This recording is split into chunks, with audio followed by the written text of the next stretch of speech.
Hi everyone, my name is Rais, and this is a systematization of knowledge paper about firmware attacks on fused filament fabrication type of 3D printer. I completed this work during my graduate study at Virginia Commonwealth University. Additive manufacturing is a process of joining materials to make parts from 3D model. We start from ground zero, there is nothing on the ground. We build a layer, stack another layer, and keep doing that till the time final object is printed. If you talk of the process chain, there are three major phases in the process chain of additive manufacturing. A design phase where a designer creates a 3D model using any CAD software, and then this 3D model is usually converted into an outer surface representation. Usually it is a STL file, which is a collection of triangles to represent the outer surface. And then this STL file is sent to a slicing stage where a slicer software converts this design into a sequence of instructions. These instructions are called G codes. And these G codes are sent to the printer where the firmware, which is also called as G code interpreter. It converts those instructions, executes those instructions, and create a physical object out of it, as it's shown here. But when you see a 3D printed object, you cannot predict what was there in the intermediate layer. Was it this kind of pattern, or maybe another kind of pattern, or is it completely solid or completely hollow? And that also creates one kind of vulnerability that is exploited by many attackers in 3D printing. So why cybersecurity of additive manufacturing? Manufacturing by default was considered something that has nothing to do with IT or cybersecurity. It was running in silos. But this fourth industrial revolution, or smart manufacturing, which talks of using IoT and big data, cloud, and mass customization, like from for every user you have their own customized product.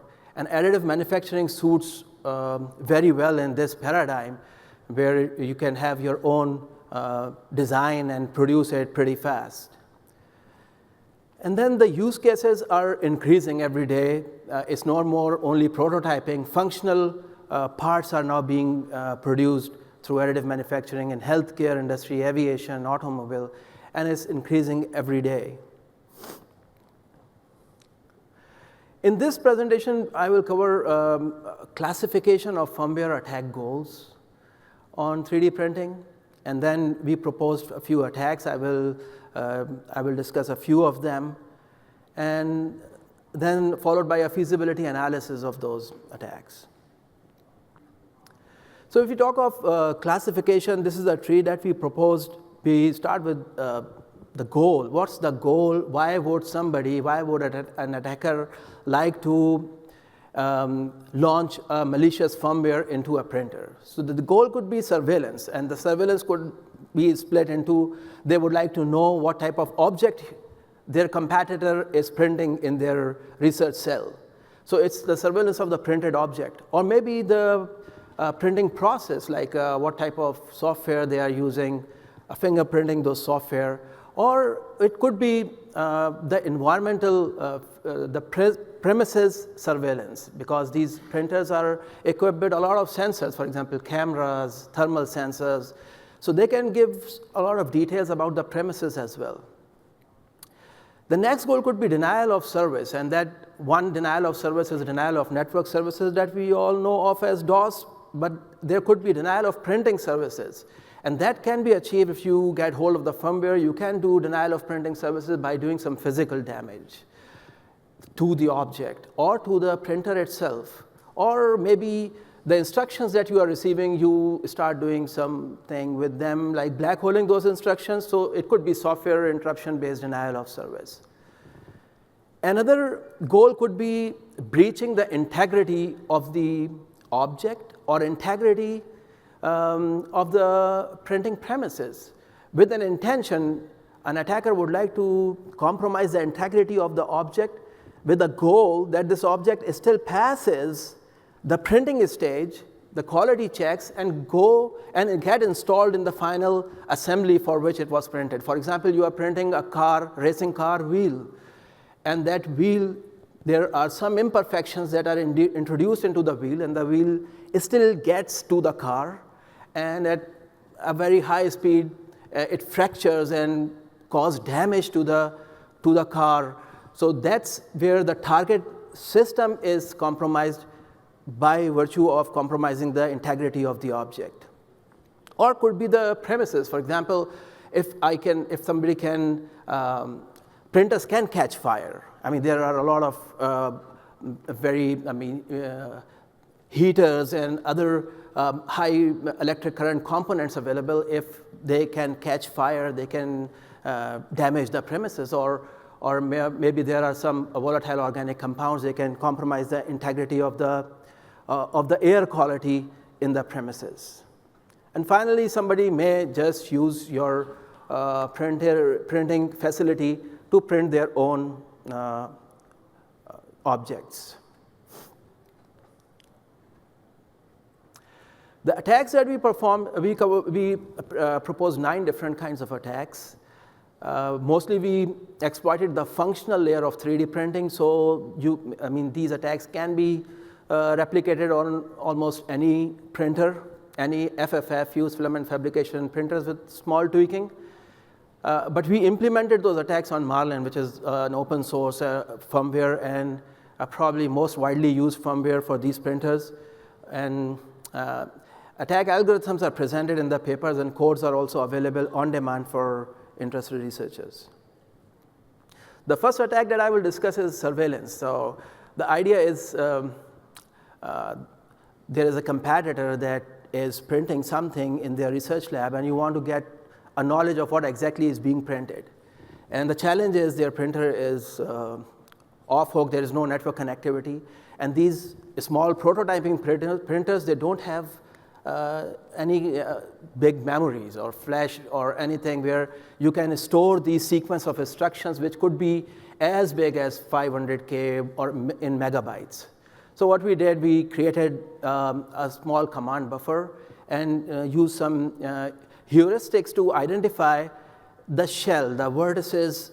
So the printed objects have a shell and an infill structure. So we were interested in only the shell. So we passed it through the command buffer and identified few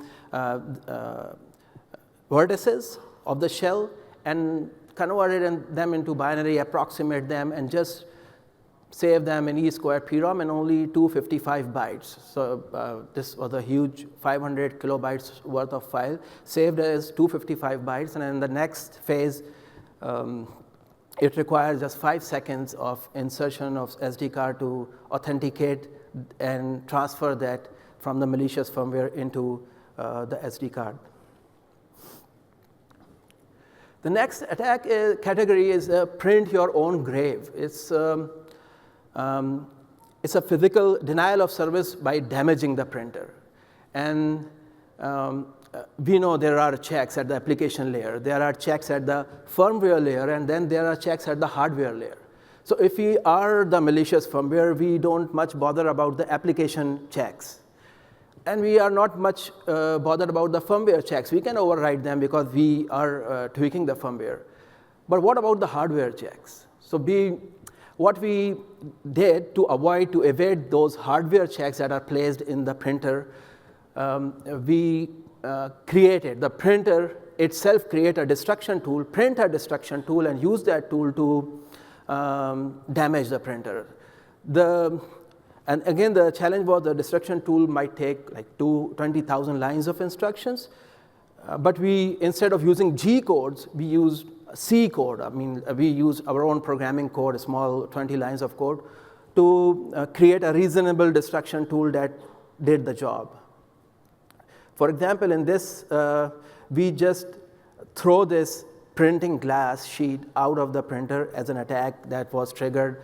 We did the trigger as a zombie instruction, a new G code, but that could be done at, like, for example, midnight. So it does this printing and get hold of this object and then run a pre-programmed routine where it does a scan for all sides and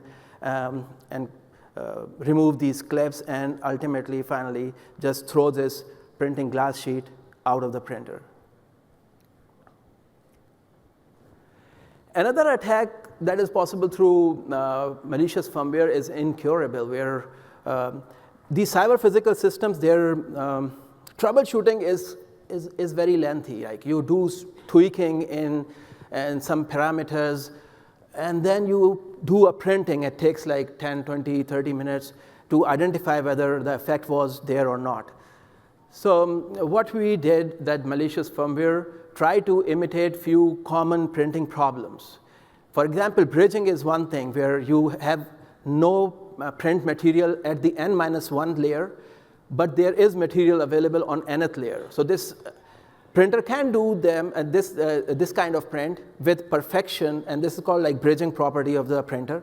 So if you see on the left side, this is normal bridging performance, but on the right side, the printer, so we install a small engine. We programmed a small engine where the firmware would keep a track of a 2D map of whatever is printed, and then it actually runs a check whether there is a possibility of a bridge. And if it finds a bridge, it actually induces few destructive instructions that actually gives an impression that there is some problem with the parameters or some hardware problems that is causing poor bridging errors to an extent that the user gets frustrated and throw the printer away. Object feature scaling. So there is another category where you are targeting the system for which these objects are being printed. So for that, one attack is a fitment error. You induce a fitment error, and that you can perform through scaling or changing the dimensions of the object in a subtle way that it still looks okay. So once we talk of scaling, it's very easy at the designing stage. You just do one parameter change and you scale the object. But at firmware, because of the very long instruction change of hundreds of thousands of instructions, we only have a temporal view of 10, 12 instructions at a time. It's not easy to do that. So we use a heuristic. And a simple multiplier is not enough, because if you do you just multiply everything by 1.1, you get a garbage kind of object because the spaces will also be increased. So what we did, we utilized a heuristic where we identify where are the walls being printed. Once a wall is being printed, the walls is the protection that is done outside the infill structure. And for that particular feature, the firmware will increase or decrease the number of walls, so with an idea that it won't fit in the target assembly. So it's denial of service for the target system. A more interesting attack category is to sabotage the target system. Now recall that we said that we are printing a car wheel, and that car wheel where the spokes meet, or where there could be a point of concentration where a lot of stress would be there. If we can induce some imperfection or some cavity, that can reduce the strength of the overall object and ultimately can cause fracture during operation. So another variant of this attack, cavity attack, is instead of inducing a clean cavity, just vary the density, and that we can do by manipulating the synchronization between filament motor and the other kinetic motors. So by doing that, we achieved density patterns, low density and high density patterns in a way that the critical locations get low density zones, and that can damage the object or reduce the strength of the object. In our experiment, we measured it through tensile test equipment that the reduction was around 15 to 70%.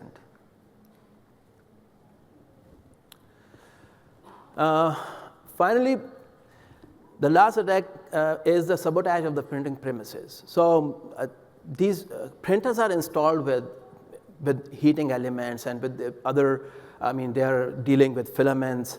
So we utilize some cold scrubbing techniques and an uncontrolled heating of the filament to emit volatile organic compounds and particulate matter to an extent that 10 minutes burst of an attack during idle times you can see can cause a very high level of particulate matter and volatile organic compounds. And nowadays, there is a buzz for low odor or smell filaments. So if that's in that kind of scenario, these attacks would be more dangerous, and prolonged exposure can cause health problems for the people there. So in the past, we had performed some attacks at the slicing stages as well, and we realized that the firmware attacks, some are simpler than the other, and that motivated us to do an analysis of the feasibility and complexity of existing and the proposed attacks at different stages in the printing process. So we said there are like 3 stages: designing, slicing, and printing.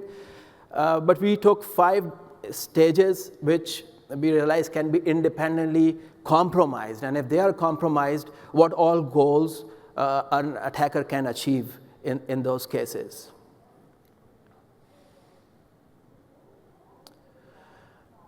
So we coined a term that's Attack Feasibility Index, which tells like how feasible it is to achieve an attack goal at a particular stage in the process. And for this study, we considered 2 factors. One is, do we have the means to take attack actions that will contribute to the attack goal? And the second, or rather the first one is, do we have the means to make sure that the attack actions have achieved the goals? So it's like it's like a man holding a gun. And so do we have the gun available at that particular stage so that people can shoot? And the other thing is, if it's a blind man, then he would never know that it has hit the target or not. So these 2 factors we took to and did an analysis on the 48 different attacks. And this is the summary of those attacks as per the attack categories that we define in our tree.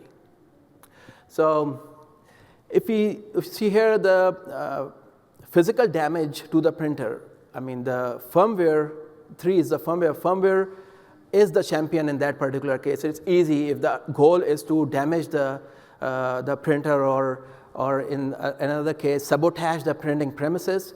It's easier at the firmware level than any other level. However, the interesting category of sabotaging the target systems, firmware is not the best bet. The slicing stage scores the highest in case of sabotage of the target system attacks. It's so you can see further details in the paper. So now coming over to the countermeasures of firmware attacks. So we categorize it the preventive countermeasures, where you can use secure boot methods and hardware security modules and all the actions that we take for securing the supply chain also contribute intrusion prevention and access control mechanisms. The idea is don't let the firmware get installed. I mean, if it is a malicious firmware. But if it is installed, is it the end of the game? Probably not. If the attacker circumvents these preventive layers, there are still mechanisms that we can do to restrict the impact of the attack. For example, hardware-based memory acquisition is one way. Before the firmware takes control after booting, you acquire it and verify the integrity of the firmware.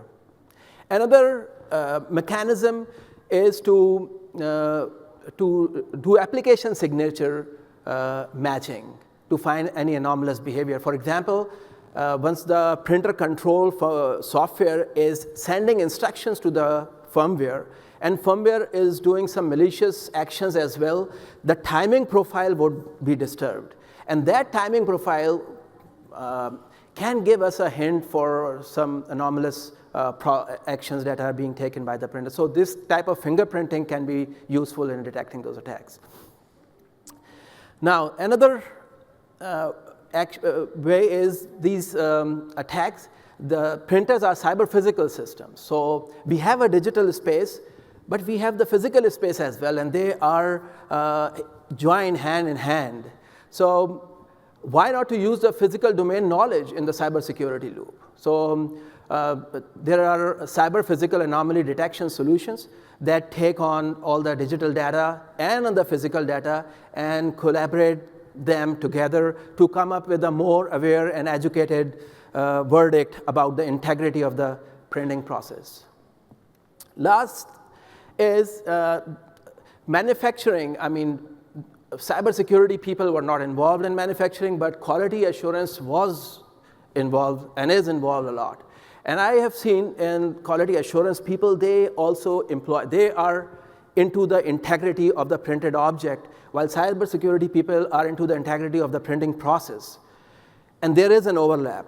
So this collaboration between cybersecurity and quality assurance can also be very helpful in coming up with more robust and unified solutions for the security of additive manufacturing process.